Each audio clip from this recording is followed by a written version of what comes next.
Salamlayırım sizi dostlar. Bugün biz Brandenburg kapılarının önündeyik Berlin şehrinde ve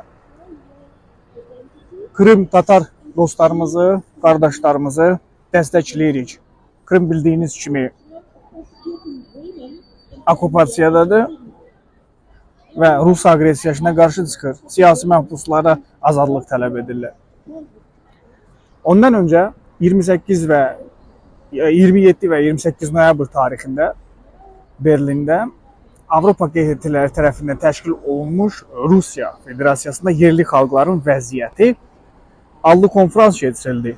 İştirakçılar təmsil etdikləri xalqları vəziyyəti barədə məruzələr etdilər və biz də öz növbəmizdə Dağıstanda yaşayan və həmin ərazidə yerli sakinləri olan Azərbaycanlıların vəziyyəti haqqında məlumat verdik.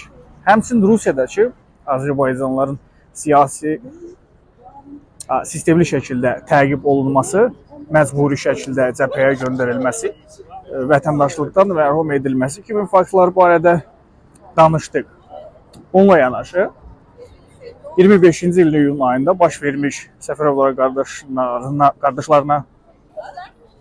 qardaşları qətl də daxil olmaqla bir sıra qətl hadisələrinin baş verdiyini və bunun Azərbaycan-Rusiya münasibətlərinin gərginləşməsinə səbəb olduğunu qeyd etdik.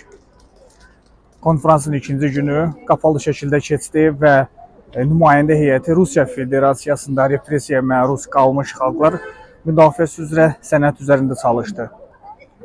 Bugün isə biz sıxışdırılan xalqların hüquqlarını müdafiə etməyə davam edirik və işğal olunmuş Krımda siyasi məhbusların azad edilməsini, Tatar xalqın nümayəndələrinə qarşı repressiyaların dayandırılmasını tələb edən qardaş və dost Krım Tatar xalqının mübarizəsinə qoşuluruq. Və tüm siyasi məhbuslara azadlıq tələb edirik təbii ki. Fərqi yoxdur. Ondan da əlavə Qaraçay-Balkar xalqının da təmsil edirdim. O təşkilatda da nümayəndəsiyəm Avropada.